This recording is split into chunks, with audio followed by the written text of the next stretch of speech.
Jackie's here, changing life loving you.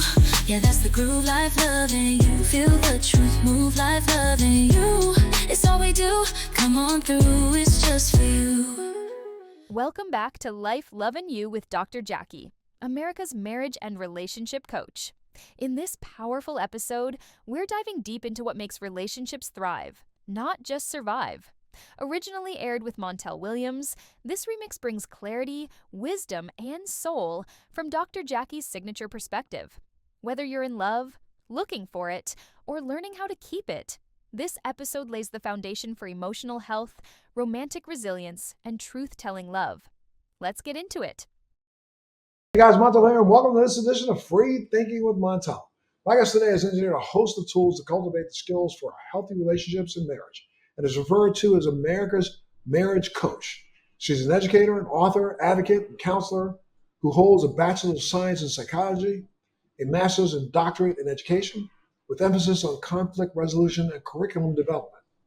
She has been twice invited to the White House, worked on public policy, and provided congressional testimony. As a participant on the White House National Advisory Panel, she helped shape national standards for teen pregnancy prevention programs. Dr. Jacquie de Rosario, thank you so much for joining us today on Free Thinking with Montel. Hey, it's my pleasure to be here, Montel. Absolutely, Dr. Jacquie. Look, why don't you tell me a little bit about your background first and where you grew up, where you went to school, those kinds of things. Well, actually, I'm Miami grown, born and raised in Miami, Florida, all my years, a globetrotter, but still call Miami my home. I'm living in paradise. That's crazy. And where'd you go to school? So I went to public schools. I went to Killian Senior High, went to University of Miami for my undergrad, University of Miami again for my training and coaching, and then Nova Southeastern for my master's and my doctorate degree. And why did you decide to focus your career on relationships? It started for me at around the age of 5, 6 years old. I remember being awakened in the middle of the night to this gut-wrenching cry. And I'm sitting up in my bed thinking, who is that? And after a few moments, I was able to recognize it was my mother's voice. And she was obviously in some sort of deep pain. And she was saying, why? And I realized at that young age that we rise or fall in a good or bad relationship. And so that, for me, began to cultivate this drive to understand what makes relationships, good or bad, work for us and how to build and cultivate them. And so, you know how it starts. You know, when you're young, you're maybe a teenager, everybody wants to talk to you about it for advice. And they find that what you say hits. So then they come back. And then I began to formally pursue an education. So I've read the books and done all of that stuff so that I can help people to learn how to develop very healthy and fulfilling relationships. But coming out of that I don't know, nightmare scenario at age 5, did you start, well, you probably were a little young to start reading then, but how did you start developing the skills that you had, knowing that you were one of those people that people could come to and ask for advice? Mm-hmm. Well, for one thing, you become a strict observer. I began to observe patterns in relationships.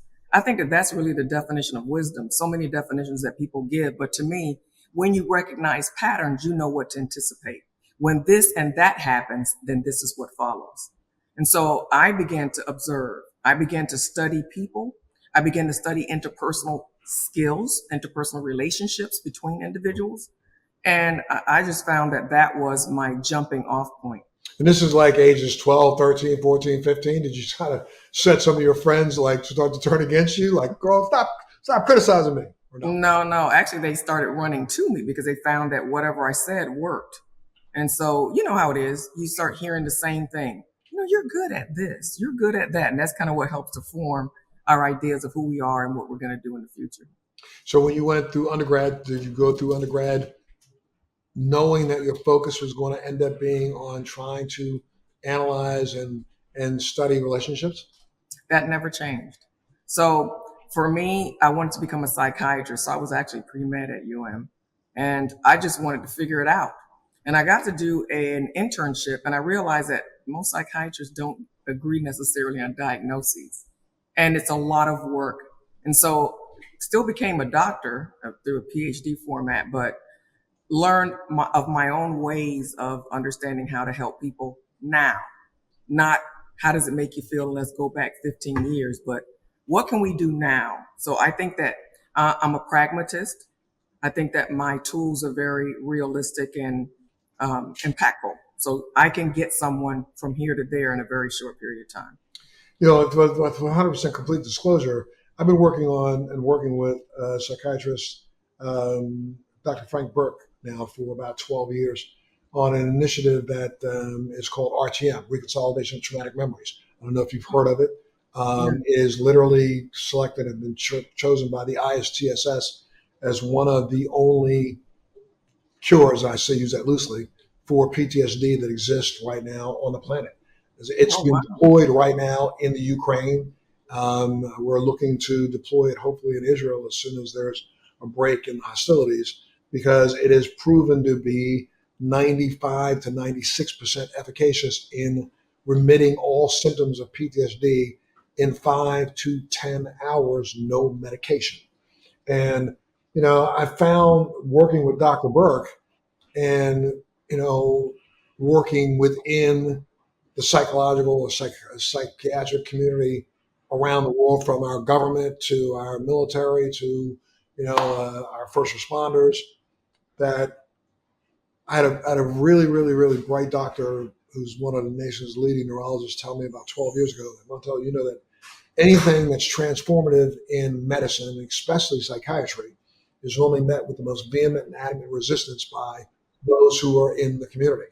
And I have seen this firsthand. I have witnessed and watched psychiatrists and doctors who were proponents of prolonged exposure therapy literally fight this breakthrough to the teeth, to the death. I mean, it's been, and to the detriment of our warfighters and people suffering from PTSD. This protocol has been known now for over 12 years in the United States, has been utilized, probably treated close to 1,000 patients across the country. It's been double-blind studied at Harvard. It's been double-blind studied at the Walter Reed, at King's College. It is. Quick question. Does it, when you say in about 10 hours, it alleviates the signs of PTSD? So you're talking about the symptomology of PTSD. Symptomology. Yes, Okay. symptomology. So person can go in and about 10 hours later, they will come out and they personally will acknowledge the fact that they have remitted all the symptoms that they were complaining about before they started the process. And this is one that we've now gone back and double checked after a year to 2 years, and it does not have to be re-implemented the same way, let's say, prolonged exposure therapy does, and those kinds of things. It's a different conversation, but to me, the answer is really clear. It's about the finances. If you ever study the history of medicine, we would think that Western medicine is because it's the best and it's proven. It was a political ploy. And it was all about money, monetizing this practice. And that's how we got modern medicine as we know it in the West. So it still is that same way, whether it is in psychiatry, and I'm not literally casting aspersions upon your community. I'm talking about this et al. I worked on various things, from a medical device out of the University of Wisconsin that it's called the PONS device. I don't know if you've ever heard of that. PONS, portable neuromodulation device, the system that literally has been proven to be one of the most effective treatments for traumatic brain injury, MS. As a matter of fact, I helped get this device, get it through FDA over a 10-year period of time. It got FDA approval here in the United States for MS, mild to moderate gait problems, and in Canada, it got FDA approval or a CE mark for traumatic brain injury, MS, Parkinson's, stroke, all varied reasons. One for mild to moderate gait issues, and also for a myriad of secondary endpoints that seem to achieve. And also in Australia, got FDA approval for stroke. So it's a medical device that really can change outcomes for a myriad of people who suffer from neurological disease. It's been another one of these things that has been an uphill battle, trying to, number one, stop those who were, we had a pretty hostile takeover a couple of years back. Then people got involved in what you have said, it's all about money. And so they've kind of outpriced this device for the majority of people in the world to be able to use. But this is something I use myself personally as a sufferer from MS that literally changed my life. and has kept me on the track that I've been on for now. I've been using the device for 12 years, and it's changed my life over the course of 12 years. But again, it's one of those things where breakthroughs like that, you just get beat down by science because it's going to take money out of the pockets of other people. Yeah. So it's no longer about humanity and people that have lives that they can live, that can be fruitful lives. That's the one thing I love America. That's one of our Achilles heels that we have to do better with. There's so many hurting people in the world, and somehow the dollar, outweighs our concern and compassion. That's, to me, it's probably going to be mankind's real downfall, because as we look at the next 3 to 4 years, we set back 2 years ago and 3 years ago and faced a pandemic that we thought would forever change the planet, but we have not paid attention to the next pandemic that's coming. And I say pandemic, but the pandemic of mental health care and mental health issues. I mean, we're sitting in a nation right now where, depending on whose stats you read from today or yesterday or tomorrow, we have probably about a 25 to 30% population in this country that is suffering on a daily basis from symptoms of PTSD. I mean, I think that we need to stop. I mean, you hear our president say, they want to start doing some things about, mental health issues. But I think, to me, that seems to be nothing more than lip service. We are only paying lip service. We can't even correct the PTSD and the anxiety that's happening in the halls of our Congress. We have a congressperson or a senator stand up and be willing to go to blows with another senator, and we put that on the air, and we make sure that that's on the news cycle for at least 48 hours. I'm blown away. I mean, how about you? What do you think? No, me too. I feel that in order to make real change, it's going to take people like you and I. We don't have an agenda. We're not trying to get reelected, and luckily we have technology now. So now I can put anything on blast on social media, and so you can create your own narrative. This sounds really weird, but one of the things that I was even saying is certain communities need to create their own social media. You know why? You can't be shut down. And you can galvanize people around causes and things that are important, instead of listening to the different lies and stories that are spun, a propaganda is what I want to say. But I agree with you, but unfortunately, the way the technology exists, you end up having to rely on someone else's base technology. Gotcha. I mean, let's say you decide to create your own. Let's say I'm tired of Twitter and I'm tired of X, so I want to create the Montel, the M. Right. If I create the M, I still need a platform to put that on. Yeah, but let me tell you something. Need is the mother of invention. And if it comes to that point where we're pushed where that has to happen, guess what? Somebody's going to come up with it. Watch. Yes. And you just wish that you're that smart mind that knows how to come up with the baseline. Because I tell you, if I could figure out how to do that today, I would do that today. Yeah, no, and then we'd have funds to be able to really change things in the world. Because let's be real, it really also comes down to your ability to have influence and your ability to have resources. And so we're really talking about wealth. It's almost like he who dies with the most toys wins. There's so many dreams and visions that I have about change. But the first question is, how am I going to make that happen? Because you're going to need a resource. You're going to need some sort of supply of something or connection in order to make that happen. Let's take a quick little turn to the right here and just talk about that in itself. You have been in the halls of Congress. You have been in the halls of the White House. So have I. You have walked and sat and talked with world leaders. They recognize you for your expertise. They recognize the fact that you have so much to give to our society.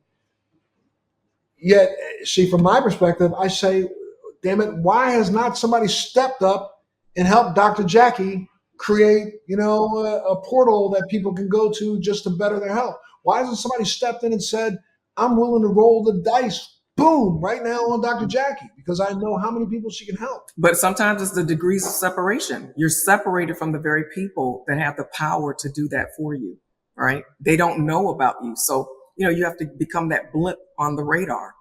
Right. Like, I know that you've been an activist around so many health related things in the past. So, you had the ability. Why? Because you were on television and radio and in the media. They knew your name. And so that influence allowed you to speak a message that could be heard. And so I think it's about elevating. Now we know about elevating brand and getting name recognition so that people recognize the value of what you have to share. And that's one of the reasons why I want to talk about relationships too, Montel, because the breakdown of marriage and the family is another issue that plagues health and emotional well-being. One of the benefits of marriage is better emotional and physical health. You live longer, particularly males, live longer when they're married versus single. But we know if the relationship is not good, if it's not healthy and fulfilling, it could be taking years off your life instead of adding them. I'm so happy that you have identified this and now wish that the country would or the world would come behind this and make people understand that rather than use, let's say, the internet and use today's lifestyles as a way to separate, because I constantly see nothing but advertisements about trying to find a new date, whether you're in this group, that group, this group, that group, this group, that group, this group, that other.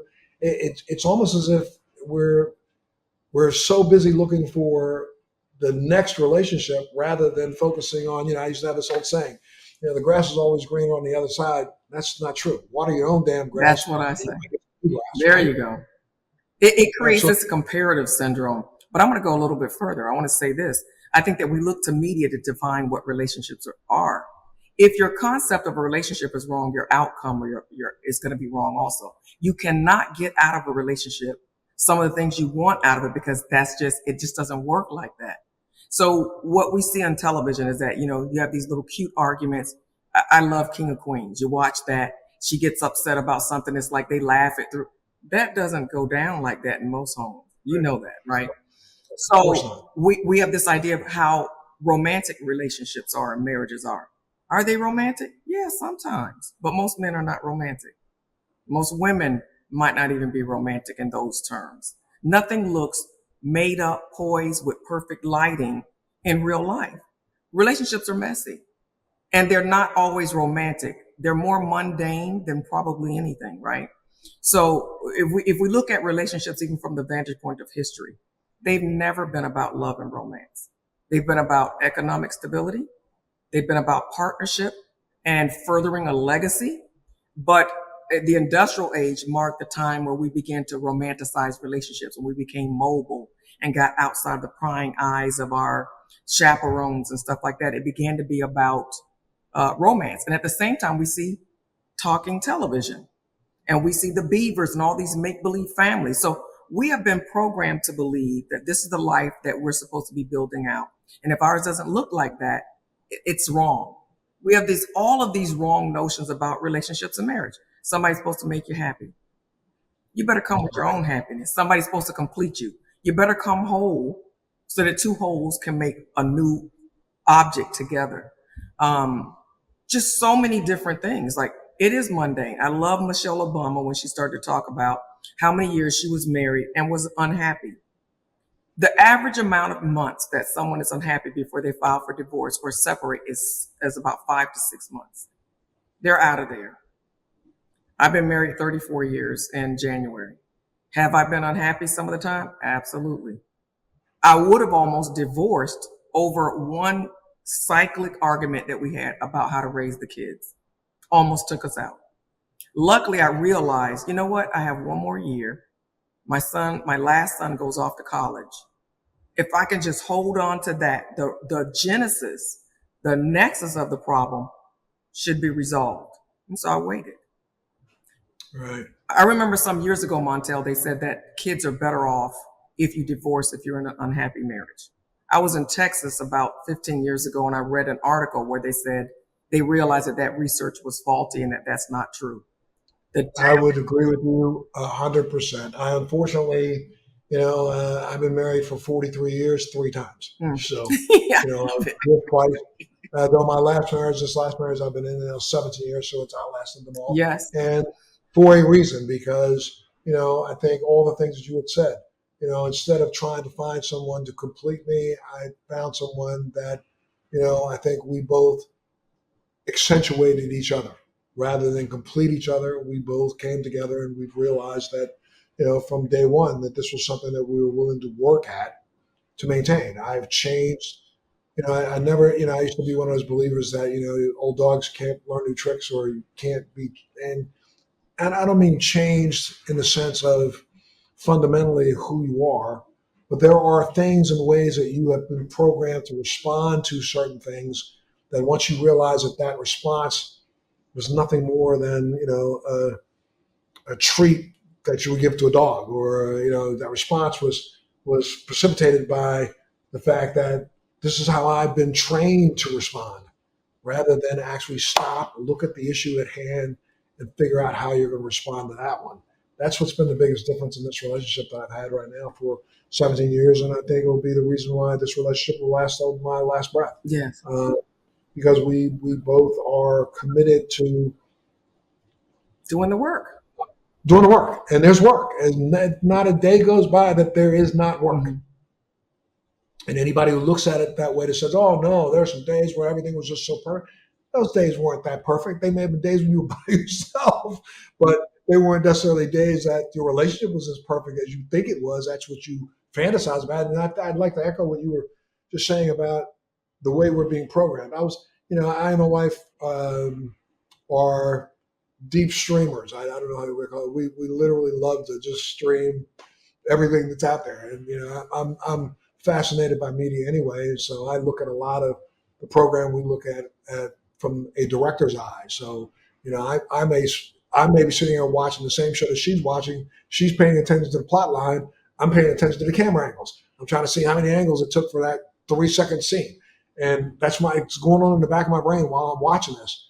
And I am so annoyed right now, though, by we've commented on it. It's like, is every relationship focused? If you look at some of the streaming shows that are out there right now, everybody comes home, pours themselves at least a 3-inch glass of some brown liquor Yeah.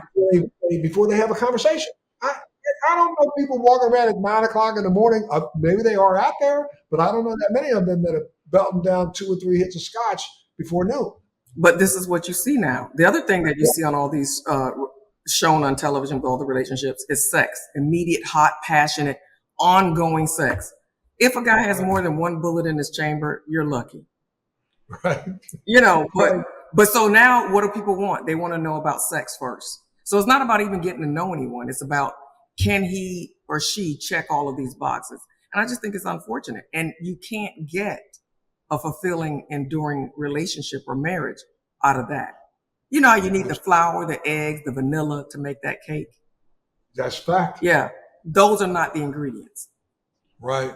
Well, you've come up with some ingredients to help people figure out whether or not they're even on the right track. You came up with something called compatibility quiz. Tell me a little bit about that. It doesn't matter where I'm at, Montel. People are always asking me. They're telling me about the horror stories of trying to date and find someone. It's a rat race out there now. And I'm so glad I've already been paired up and I don't have to be out there. But the question is, how will I know? How will I know if this person is the right person for me? And I think that there's a lot about conversations and how to have them that's really not understood, particularly with our younger generations who are so into technology that instead of having these face-to-face conversations, they're texting 2 or 3 sentences. They're not seeing each other in their natural habitat. And I think the compatibility quiz is all about helping you to measure. So it's a metric to measure across those 7 constructs. Are you compatible with one another?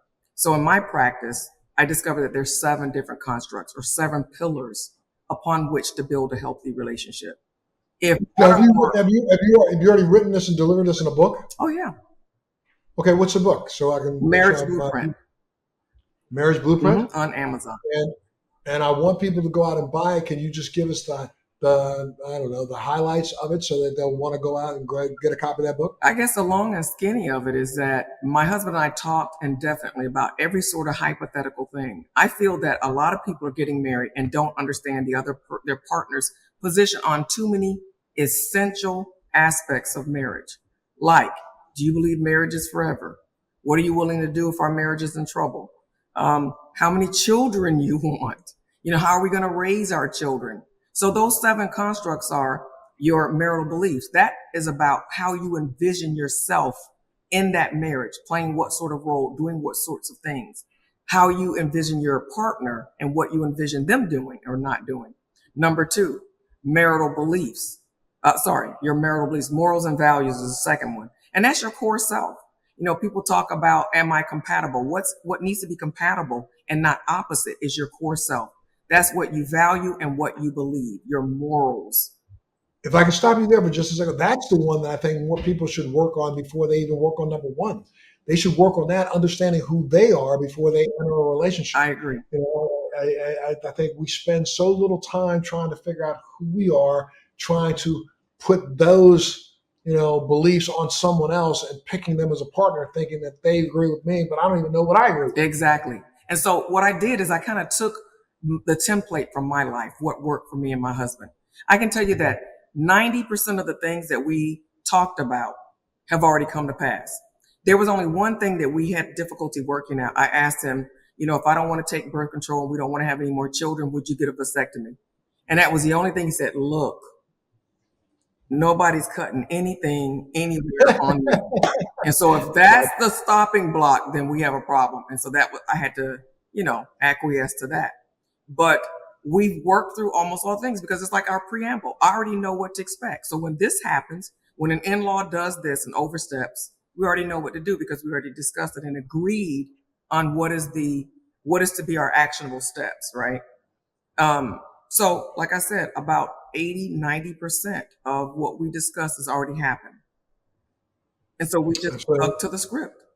So think about it. You have most reasons why marriages fail or relationships fail is because of unresolved conflict.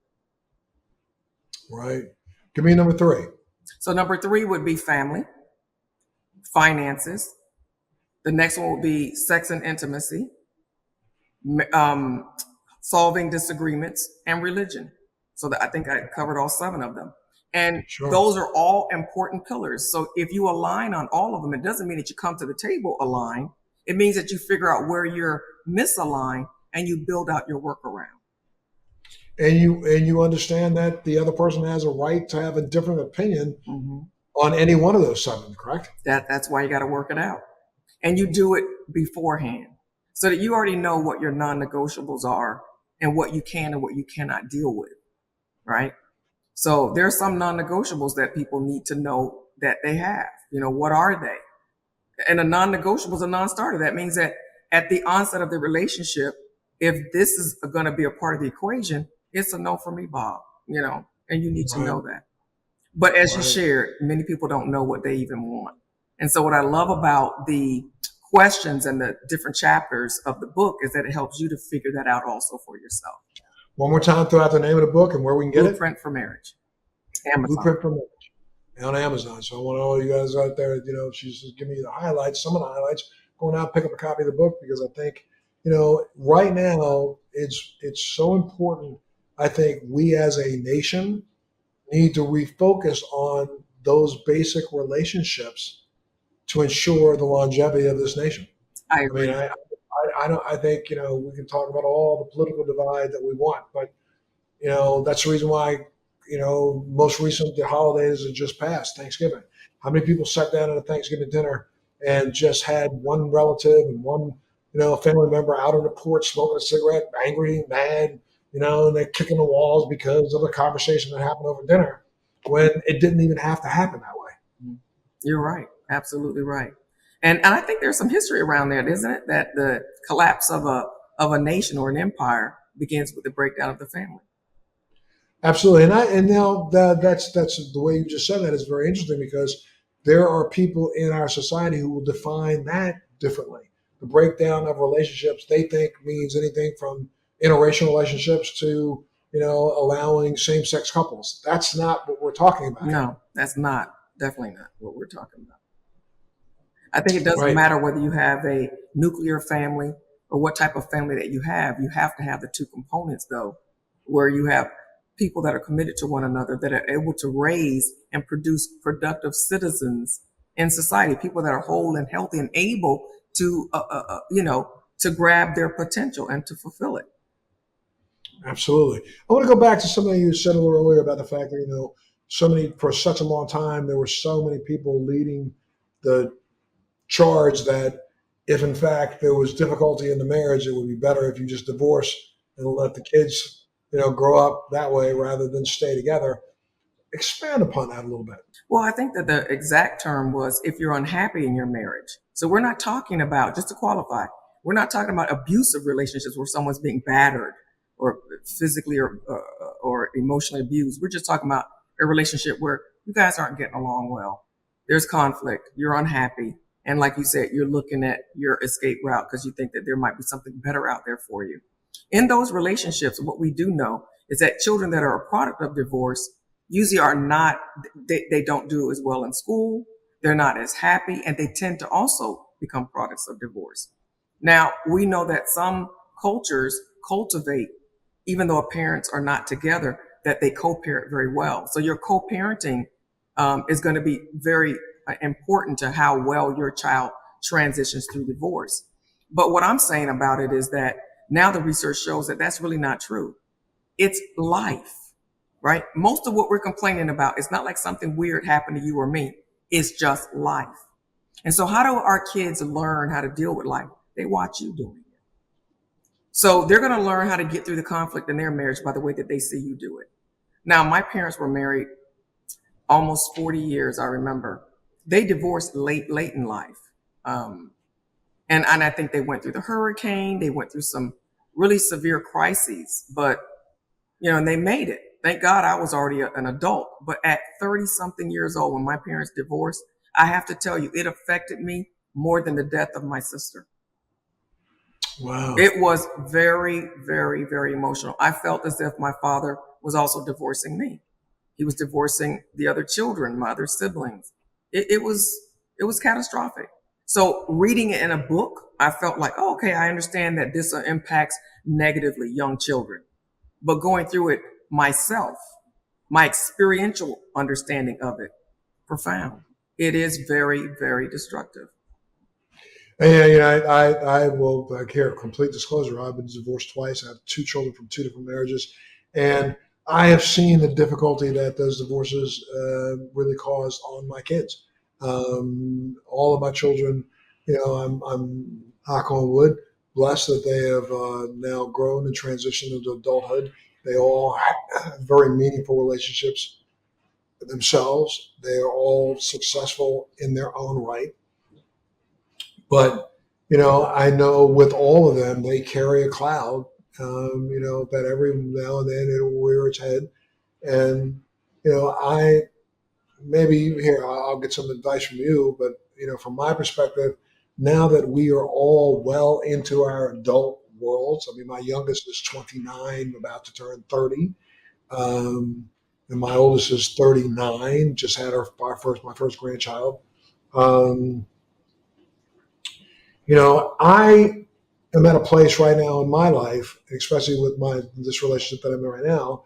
Like I've sat down with each one of my children individually because I do believe that each one of us has a different relationship than we would have had things been different, but we have a different relationship from all the others. Every one of my children has a direct relationship with me. And I have said to each one of them, look, you know what, if you want to try to relive the past from 18, 19 years ago, because you're looking for an answer to a question from 19 years ago, I'm going to suggest to you that maybe we just try to figure out the answers to everything in life between now and the rest of our lives. Because for me, it's a very difficult time for me to want to remember. I don't want to go through that again. I'm never going to say anything to disparage your mother, ever. Words will never come out of my mouth. You can blame me for everything. I don't care. However, I really feel you need to figure out how we are going to have a relationship moving forward. So if I do some things now that bother you, tell me. And let's work at what I need to do to rectify that. Don't tell me I did something today that reminded you of something I did 30 years ago, because I can't see how that's true. And if it is true for you, I'm willing to accept that. And I'm going to tell you, I think you need to go talk to somebody about it. But I'm not going to go through that again. Now, am I wrong for saying that? I think that you're being honest, right? But I think you gave context. So all too often people don't do that. They say, I'm not going to go through that again. I'm not going to answer your question. I don't want to talk about it. You know. But you explained. So what I find with communication, Montel, is over talking is usually better than non-talking, right? So what you expressed was, I'm never going to disparage your mother. I made a mistake. I'm present in your life, and I just want to go forward because it was so traumatic for me as well. I don't want to go back there. Number two, I don't want to disparage your mother in any way, and there's really nothing I can do to regain it. What I would ask is that you add one other thing, which will be this question. What do you need from me, and what can I give you? Or what can I give you that would help you in your healing journey? And I'm sorry, because I should have told you that that's one of the first things that I've said. I get it. I understand the pain that you see. I'm not necessarily sure that some of the pain that you feel is for the right reasons. That's not to say I'm saying that something you were told was a lie. I'm just trying to say that you've got to remember, just like if you and I watch the news tonight, we're going to walk away from the news with two entirely different impressions of what we saw. There's no ifs, ands, or buts. I'm going to walk away from it based on my life experience. You're going to walk away from it based on yours. I can't tell you that you're wrong. I can tell you that I disagree. But the points of disagreement are important. Yeah. I mean, something that happened in the past. Yeah, but it's hard for a child because they're still at the place of their wounding, right? But here's what I want to tell you. Time is so beautiful because I look at even things that my kids one of my sons would criticize me for. Now, guess what? Congrats on your grandchild, your first. I now have 3 in like 3 years. Had none 3 in 3 years. But guess what? Now I don't have to say anything or defend myself. Because you know what? Now he has a child. And his child acts like him. Oh my goodness. That life code is amazing. Genetics is like, it's the ultimate payback. Because now his child acts just like him. So now he understands. I don't have to use words to explain anything that I said, anything that I did, anything that I didn't do. Because now he understands what it's like to parent one of you. Oh my goodness! From outside, we see this way. We don't see that way. Oh my goodness! I wish this was something that everybody could just blow up and see at the beginning of every day around the world. Because my daughter, about a month and a half ago, said to me, my grandson's name is Damien, and this is really I'm not just talking smack here. I'm just telling you the truth. He's one of the smartest children I've ever seen. At 15 months old, the kid's got probably a 400-word vocabulary. Wow. At 15 months old. He can literally, at 15, 16 months old, identify and say the word trapezoid. Now, my daughter and her husband, my son-in-law, have really been training him and working with him. He has nothing but educational toys. This child just thrives on trying to learn something.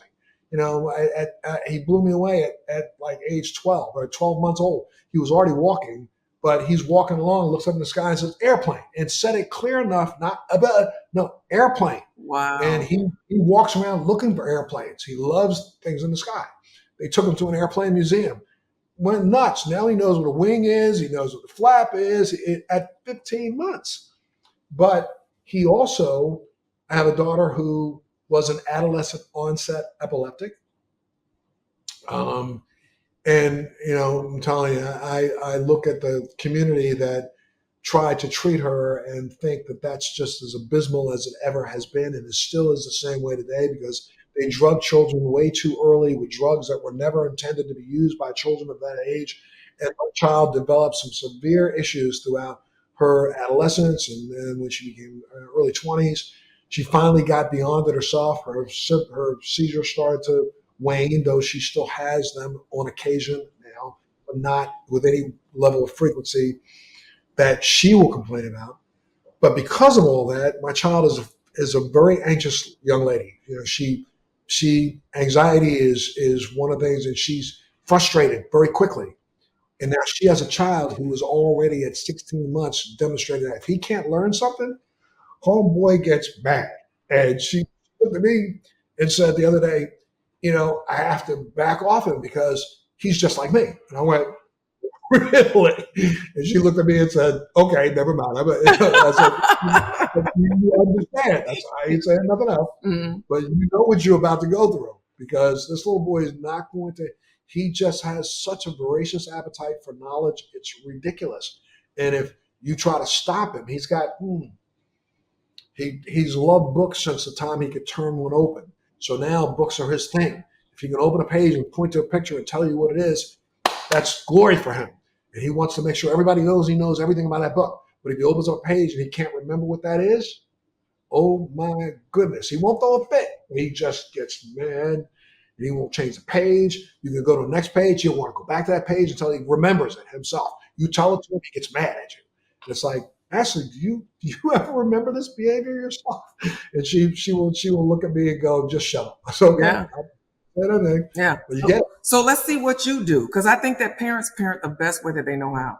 And like I was saying, we don't understand what it is to take care of us or to interface with us. We just know what we want and what we think somebody would have done as an after the fact quarterback. You're going to second guess what someone did. And so, yeah, I find it's two ways though. I also find working with, so I have two sons. One does all of my entertainment stuff. And then the other one works in the nonprofit that I founded about 30 years ago. And it's so funny because I look at him, things that he does that I don't like. And I'm telling you, it's a motivator for me to stop that right then and there. Like I don't have to try to figure out how to stop it. I stop it immediately because I can see the impact. Right. So it works with him seeing how difficult he is by looking at his child. And I see myself in him. And so all of those things are motivations for change. I think what I would say is just to your listening audience, your viewers is this: always be a lifelong learner. Correct. If you want to see a bitter person, it's usually a person that decided, I'm not going to change. I'm who I am and I'm not changing anything. That person that wouldn't put in that work, the work that they would have put in to be better, is now the same work they're putting in to deal with the bitterness, the discontent, the dissatisfaction, and the unhappiness in their life. So it's like either way, the universe is going to demand that you put in some energy. Is it going to be for this or is it going to be for that?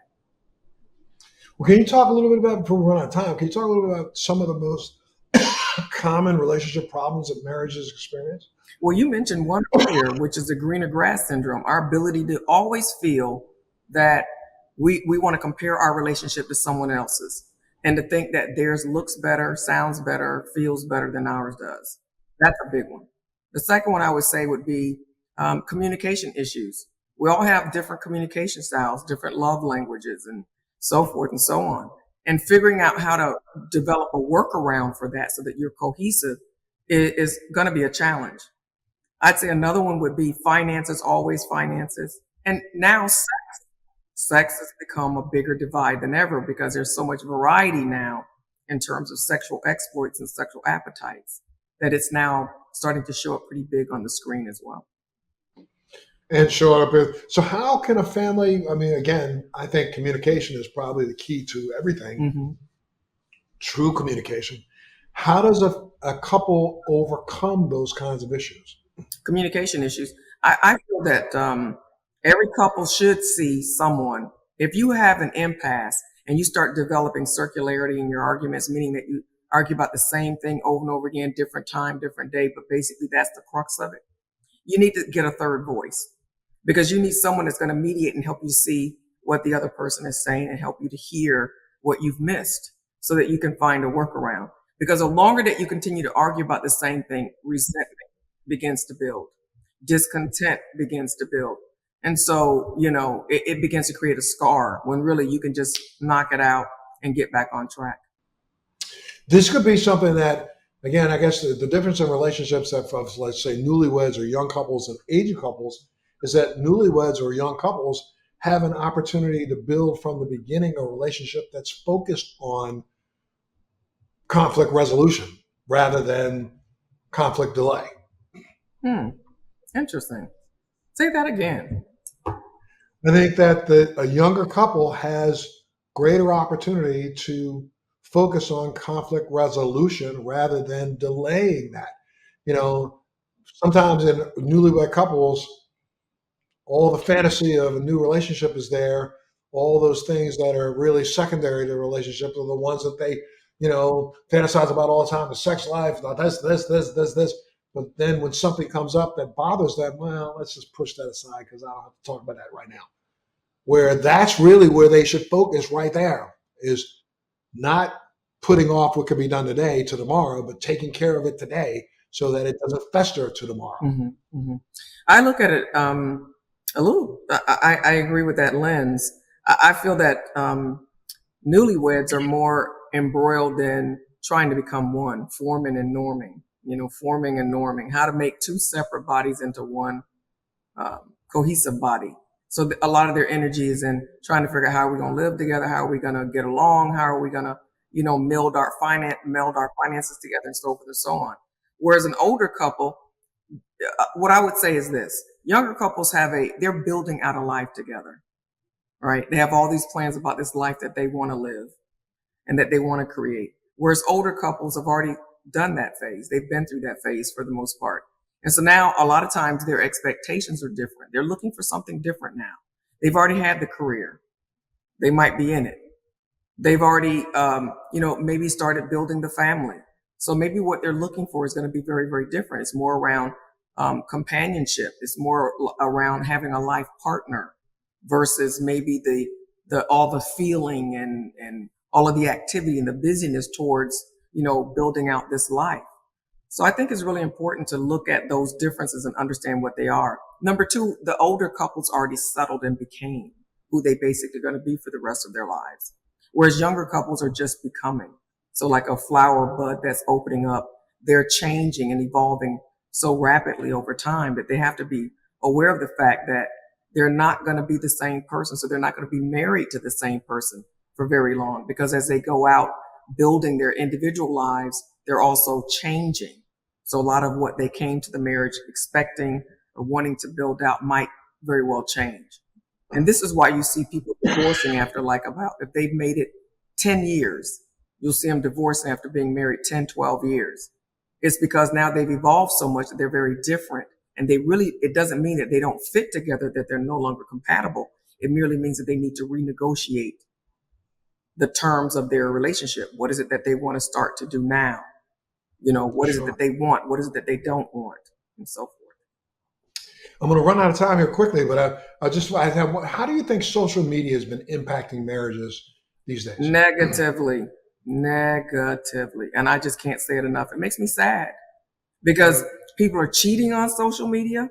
But again, as I mentioned earlier, they're looking at these posed lives, airbrushed, screened lives that people are demonstrating, and that's their metric for how well they're doing in their life. And it's a false metric.